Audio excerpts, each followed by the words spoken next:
Hello and welcome to Diabetes Connections in the News. I'm Stacey Sims, and every other Friday I bring you a short episode with the top diabetes stories and headlines happening now. In the News is brought to you by Edgepark. Simplify your diabetes journey with Edgepark. Quick note before we jump in, the American Diabetes Association Scientific Sessions is this weekend. That means new research studies will be released, technology announced, and likely lots of news will be made. I'm recording this before the conference starts, so please be sure to follow me on social media for breaking news and updates. And if there's enough going on, we may have an additional In the News next week. Our top story right now, no more insulin pens for South Africa as the pharmaceutical industry shifts production priorities to blockbuster weight loss drugs. Novo Nordisk, the company that has supplied South Africa with insulin in pens for a decade, opted not to renew its contract. No other company has bid on it.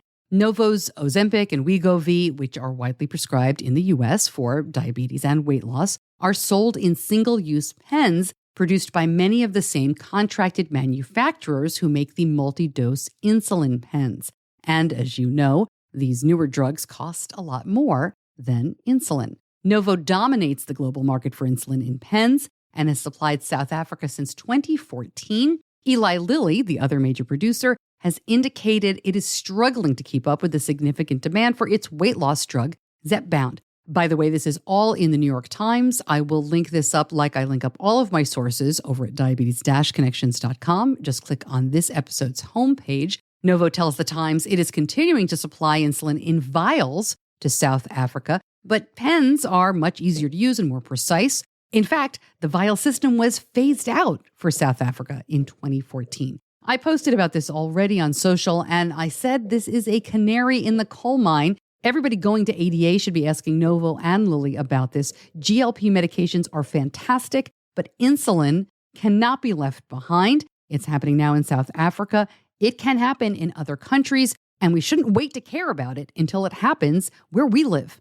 Other news. Once a week, basal insulin for type 1 and type 2 comes to Canada. Novo Nordisk announced that its version of insulin icodec will be available starting June 30th. They are calling it a weekly. I promise I didn't make that up. Canada is the first country to get the product. A weekly works as a time release of insulin over the course of a week. It is more expensive. And Canada's Drug Agency, which assesses drugs and recommends whether they should qualify for reimbursement under public drug plans, is still doing the math here. We told you recently an FDA advisory board passed on approving this for people with type 1, saying the risk of low blood sugar was too great, but the full FDA has not yet weighed in. The prevalence of people over 65 living with type 1 diabetes went up 180% in the past 30 years. That's an increase of 1.3 million in 1990 to 3.7 million in 2019.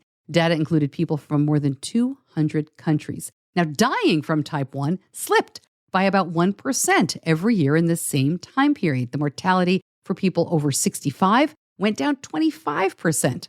These researchers say the disease no longer contributes to a reduced life expectancy for many people due to medical care improvements.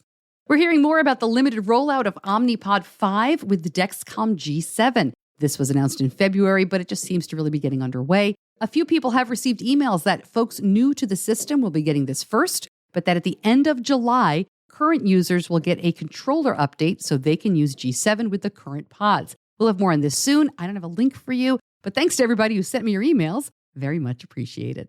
New life is possible for the Korean insulin pump EO patch. This is a competitor to the Omnipod. A court has killed an injunction that meant the company, EO Flow, could not bring the patch pump to the U.S. Last year, the court initially granted that injunction, and Medtronic backed out of their acquisition plan. No word from Medtronic if the deal's back on, or if another company may work to bring EO patch to the U.S.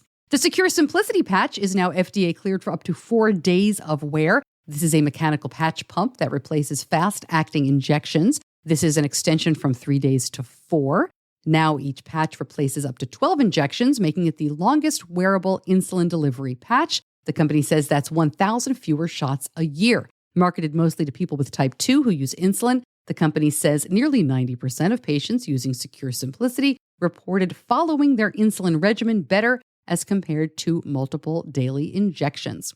A warning from Roche, which says dangerous counterfeits of its diabetes medical devices ended up for sale on Amazon. Roche accused manufacturers and sellers based in India of selling counterfeit test strips for the Accu-Check glucometers. This is part of a federal lawsuit. Roche says the counterfeit test strips are expired or nearly expired that are repackaged with counterfeit labels that have Roche's registered U.S. trademarks and fake expiration dates. After the suit was filed, the judge granted Roche's request for a temporary restraining order to stop the defendants from selling the products.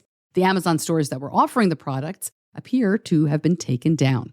Right back to the news in just a minute, but first, this episode is brought to you by Edgepark. Take control of your diabetes with a broad range of diabetes management supplies from Edgepark. The latest diabetes supplies and continuous glucose monitors from top brands simplify blood sugar management. Edgepark accepts most insurance plans, and Medicare Advantage covers certain devices. Plus, Edgepark takes care of the insurance paperwork to make ordering as seamless as possible. Go to diabetes-connections.com and click on the Edgepark logo to learn more about Edgepark's diabetes supplies and CGM devices. Back to the news now. And Summer Olympics this year may be a showcase for CGM. Abbott is sponsoring a Dutch long-distance runner. He'll be wearing the Libre. Other athletes are using the CGMs in training and may wear as allowed in their sports. There isn't a lot of proof yet that these devices make a big difference for people without diabetes, but of course these high-level athletes are looking for any edge possible, so expect to hear a lot more about this in the lead up to the Olympics, July 26th, especially now that both Abbott and Dexcom are launching over-the-counter, no prescription needed, versions of their CGMs. And that is in the news for now. Next week, I'll have a lot more from ADA, some studies that you will definitely want to hear about. And on the Type 2 show, we've got a really important episode for you. What do you do if you can't get your Mounjaro, your Ozempic, if you've been taking these medications and seeing success, and then we know the supply is really tough right now? If you can't get it, what do you do? This isn't just about calling pharmacies. This is about medically, how do you dose? What else can you take? And how should you start up again if you're able to get your medication after stopping? Looking forward to seeing some of you at ADA. Safe travels, everybody. I'm Stacey Sims. I'll see you back here soon. Until then, be kind to yourself. Diabetes Connections is a production of Stacey Sims Media. All rights reserved, all wrongs avenged.